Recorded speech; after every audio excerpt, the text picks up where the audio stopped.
All right, everyone. Well, thanks for joining us. I am with Kelley Dick, who's the pastor at Saguaro Christian Church in Tucson, Arizona. Kelley and I are old friends from our Bethany Fellows days, and I asked her to talk to us about the ways that Saguaro Christian Church uses their building to fund ministry. So, Kelley, we're looking forward to hearing it. Awesome. Thank you so much, Tiff. And it is great to be with y'all today. And I am looking forward to sharing just a little bit of information. And if you have more questions later on, I hope you have a chance to discuss in your small groups, or if you need to reach out to me later, that would be awesome. So what I want us to begin thinking about is, how do we do more than bake sales and yard sales in our buildings? So some of the ways that Saguaro Christian Church has started to do this is, we began a capital campaign a few years ago to remodel our kitchen.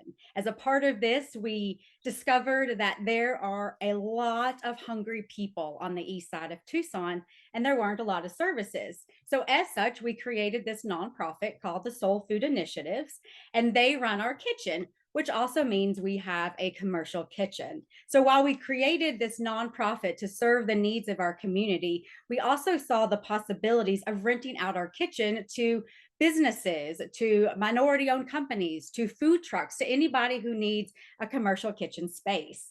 And so we began doing that, and we have several renters in there right now. Currently, there is a man who signed a 5-year contract with us to use our kitchen for his restaurant.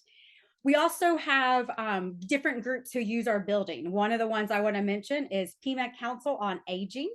They are an elder care group who hosts senior meals in our Saguaro Center, which is like a fellowship hall.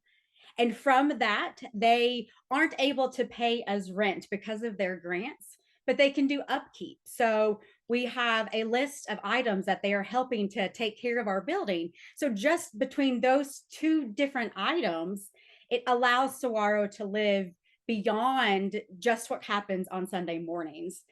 Currently, for this year's budget, we're looking at about a sixth of our budget being from outside rentals, which is super awesome, because that means other people who may never come to our church are seeing our building, are seeing a group of people who are welcoming and who are opening.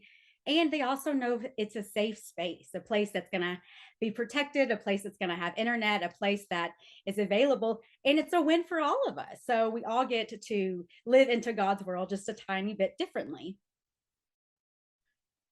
So Kelley, you mentioned a little bit about your ministry partners. If a church was looking at doing this sort of thing, how would you suggest they go about finding people to partner with? Or did most people come to you?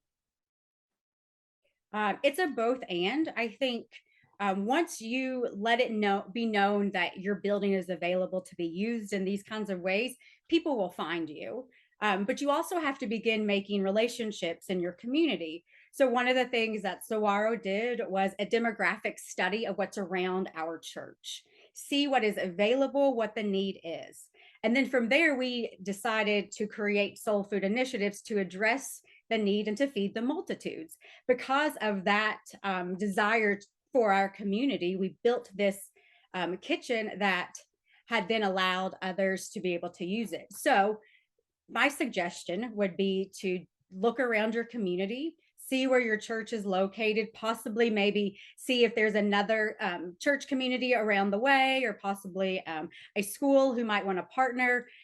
We live in a world now where buildings get used for multiple things. It's just not compartmentalized with just this building is just for this thing. And I think it's beautiful that churches have buildings that can be shared and used in this kind of way. And we also get to make a little money on top of it. And that is a win-win for all of us. And I'm a hand talker. Awesome. Yeah, I think it is really good to push people to think about that our building doesn't have to be just for us, that there's lots of things God can use it for, even if they don't have Absolutely. Absolutely. So when you sought out partners, were there any partners that you all decided to exclude? Or did you set up parameters for, these are the kinds of groups we want to be partners with, and these are the kind of groups maybe we don't, which is hard for us disciples who want everybody at the table all the time. Absolutely. Yep. um, so one of the things, because Saguaro was so intentional about feeding the multitudes, we were able to determine that anyone who wanted to use our building would use our building in these kinds of ways to continue building the multitudes, to feeding the multitudes. And so as such, how are you being fed? Are you being fed emotionally, mentally, spiritually? And that's how we are able to determine who is and isn't able to use the building, because our goal really is to feed the multitudes. And then, that helps us both live into who we are and then also be able to share about it as well. So you guys developed a mission and a direction for your church, and then you found partners to come alongside that mission, right? Am I summarizing that? Yes. Okay. Yes. I think be authentic to who we were. We wanted to be sure that our corner of Broadway and Sarnoff had this direction. And it came from the church. They all decided that. It wasn't my decision. And then they lived into that. And it's always possible to tweak it and change it and to re-up it. But that gave us some direction going forward. Yeah, so it wasn't just a y'all come. I think probably initially it was, Okay. and then it didn't work. And when you say y'all come, no one comes. Yeah. Yeah. Like, and you have to start actually asking people, and you get told no a lot. And so that's when I think Saguaro took several steps back and said, okay, what is God calling us to do here at this place that we can live into our authentic selves? And then that's how feeding came about. The church was already doing a lot of different feeding ministries anyway, so it was definitely part of the heartbeat of the church. And so it was helpful that we were able to build this space that others can use. But I know several churches who rent out their spaces to local counselors, to psychologists, to business people who just need an office in a secure, quiet space. And so there's all of these ways. And I looked online, and I think Liquid Space is what it's called in Iowa, is a place where you can put your space online to be rented so others can use your space. That's great. You said it was Liquid Space. Liquid Space, I believe, is what it's called. Okay. I'm writing that down. Please do. So I have a question for the nuts and bolts people in the room. We love them. We need them because they take the dreams of us minister people and they make them happen, right? So Absolutely. How do you manage, or just give somebody like a 1-minute answer of how do you manage all these rental agreements and the contracts and the liability and the insurance, and how do you make that not be something that weighs this down so much that you don't actually get to do ministry? Great question. Partially is there are people in our churches who have these gifts. We want to allow them to use it. So that would be the first place. The second place would be to really take a few steps back and to see the bigger picture. I think sometimes we get really quick and we want to solve holes with square pegs when they're circles, and it doesn't always work. And so to be really authentically who you are, where you are, you need to see what you have available. Perhaps do an audit of what kind of spaces you have. Perhaps maybe you have a big green space and it would be perfect for outside family reunions. Or maybe you have space that is accessible, that there aren't other places where wheelchairs can go. There are lots of ways to look at your space and see what it uniquely can offer its community. That's awesome. Thank you. Final question. We have about a minute left. Okay.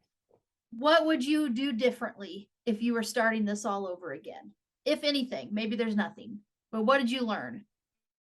I learned real early on to learn about nonprofit fundraising. I think figuring out how nonprofits in this day and age really can fundraise well, but then help our church to see that as being ministry and not something that's prickly, because oftentimes we as church people get nervous when people rent our buildings because we can't charge them that much. But we are also a church providing a service, and perhaps we can charge that much.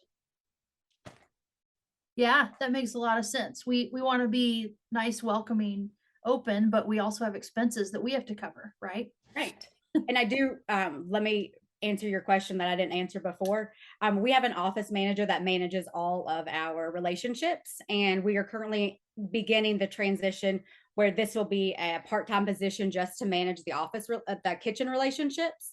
And then there will be another office manager who will manage the rental spaces. Um, Okay. both of these people are also volunteers as well. So volunteers are able to do these things. And then we hire a person to be over both. Okay. Yeah, that's helpful. Convoluted, and I understand that. Yeah. Well, we're out of time. That was fast. Surprise! Thank you, Kelley. Is it okay if I share your email with our group in case a Please, church leader has any questions? absolutely. Please Okay. do. Thanks again. Thanks. It's so great to be with y'all.